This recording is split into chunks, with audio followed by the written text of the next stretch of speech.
चलिए guys, now we should discuss about the क्या next class is contract act law class. ठीक है, जिसमें हम लोगों ने लास्ट क्लास में डिस्कस किया था एक्सेप्टेंस। तो अब एक्सेप्टेंस को लेकर कुछ रूल्स होते हैं।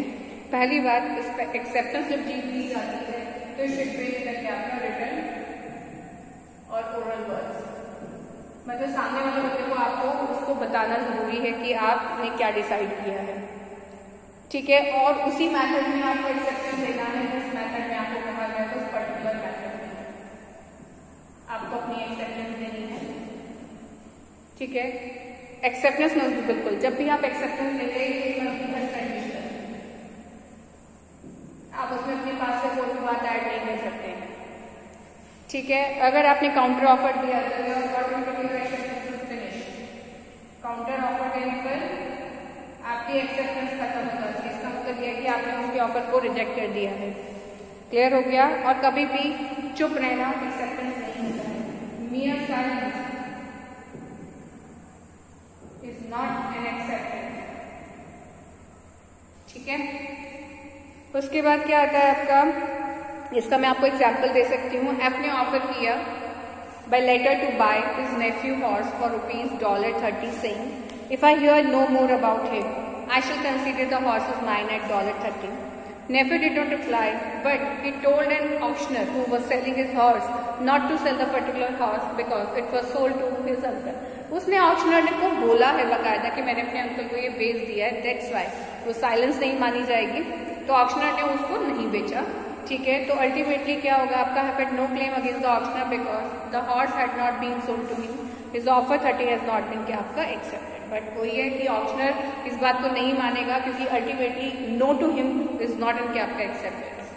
ठीक है, the offer is one which is to be accepted by acted upon. No communication of acceptance to offer is necessary unless communication stipulated for the offer. जैसे एग्जाम्पल कि मैंने मेरा कुत्ता खो गया और मैंने ये ऑफर निकाला कि मैं कुत्ते की खो जाने पर मैं मिलने पर मैं इतने पैसे दूंगी, और उसको न्यूज़ को पढ़ने के बाद एक बंदा उसको ढूंढने निकला और उसने उसको कुत्ते को ढूंढ के दे दिया।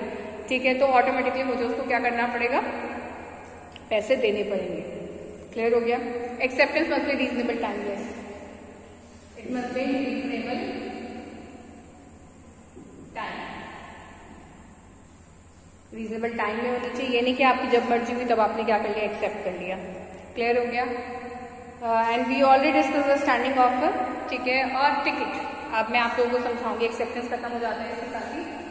अब मैं आपको बताती हूँ टिकट इज व्हाट। टिकट वो एक ऐसा कॉन्ट्रैक्ट है जिसमें बकायदा आपने सामने वाले बंदे से कॉन्ट्रैक्ट कर रखा है कि टिकट के ऊपर लिखी हुई बातें, क्योंकि आपने टिकट ले लिया तो उस पर लिखी हुई जितनी बातें आप उसका पालन करेंगे। जैसे कि जब आप रेलवे का टिकट खरीदते हैं तो उसमें साफ, जो जनरल का टिकट होता है उसमें साफ लिखा हुआ होता है अपने सामान की स्वयं रक्षा करें। जनरल या फिर एसी वगैरह किसी का भी अपने सामान की स्वयं रक्षा करें। अगर आपका सामान खो जाता है तो उसके लिए रेलवे मंत्रालय किसी भी तरीके से जिम्मेदार नहीं है। तो इन्होंने ये वाली बातें बताई है कि ticket purchase for entrance into place of amusement और टिकट इशूड बाय रेलवे और बस कंपनीज, क्लासरूम टिकट और any other contract set in the printed document, जिसमें कई सारी टर्म्स एंड कंडीशन लिखी हुई होती हैं, जिसमें पार्टी उस टिकट को लेने के बाद ऑटोमेटिकली उन टर्म्स एंड कंडीशन से जुड़ जाती है। अरे चाहे भले आपके और उनके बीच में कोई रिटर्न कॉन्ट्रैक्ट या एग्रीमेंट नहीं हुआ है, बट टिकट लेते ही आपने उनकी बातों को एडमिट कर लिया है और अब आप इनमें लिखी हुई जो भी बातों के लिए उन्होंने अपनी जिम्मेदारी को खत्म किया, उस बात के लिए आप किसी भी तरीके से रेलवे मंत्रालय को क्या नहीं कर सकते हैं, ब्लेम नहीं कर सकते हैं। वे passenger on the railway train receive a ticket on the face of it is printed, the ticket is issued subject to the notice regulation condition contain in the current time table of the railway.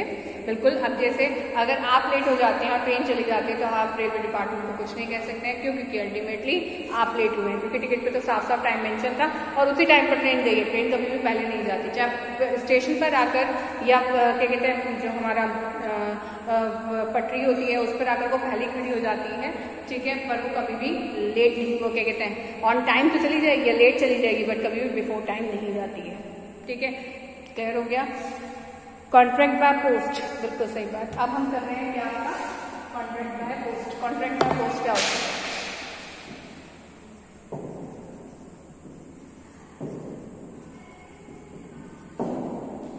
Contract by post and offer post में भी आपका post unless the offer indicate anything to contrary. बिल्कुल जैसे मैंने कोई तीसरे बंदे को ऑफर करना है, मैंने उसको पोस्ट कर दिया, क्लियर हो गया। And offer is made only when it actually reaches the offer. बिल्कुल सीधी सी बात है। अब मैंने 12 तारीख को पोस्ट किया था, उसको 14 को पहुंचा, तो इस एक तरह से उसके लिए जो ऑफर है वो 14 को माना जाएगा।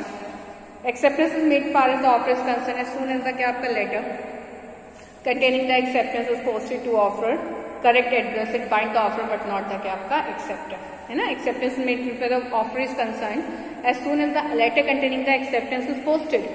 ठीक है, क्लियर हो गया। अब मान के चलो कि ऑफर ने 12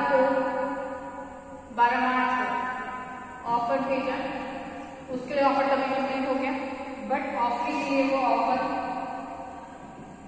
14 मार्च को उसको मिला, तो उसके लिए ऑफर 14 मार्च को मिला। अब एक्सेप्टेंस 16 मार्च को की, तो इस एक्सेप्टर के लिए 16 मार्च है, बट उसको 18 मार्च को मिली ऑफर को एक्सेप्टेड, तो वो क्या है आपकी 18 मार्च में हो जाए। क्लियर हो गया। और इस बीच में अगर इन दोनों में से कोई भी अपनी ऑफर या अपनी एक्सेप्टेंस को तोड़ना चाहता है तो तोड़ सकता है, बट उस सामने वाले बंदे के पास एक्सेप्टेंस या ऑफर पहुंचने से पहले। कॉन्ट्रैक्ट ओवर टेलीफोन, अगर हम बात करें टेलीफोन पर कॉन्ट्रैक्ट करने की, तो कॉन्ट्रैक्ट आपका टेलीफोन में तब माना जाता है जब सामने वाले बंदे ने आपकी बात को पूरी तरह से सुना और उसके बाद अपनी एक्सेप्टेंस दी। अगर कोई भी डिस्टर्बेंस है या फिर फोन में कोई गड़बड़ है और उस बेस पर क्या होता है आपका आप बात नहीं सुन पाते हैं या वो नहीं बोल पाता है, तो कॉन्ट्रैक्ट नहीं होता है।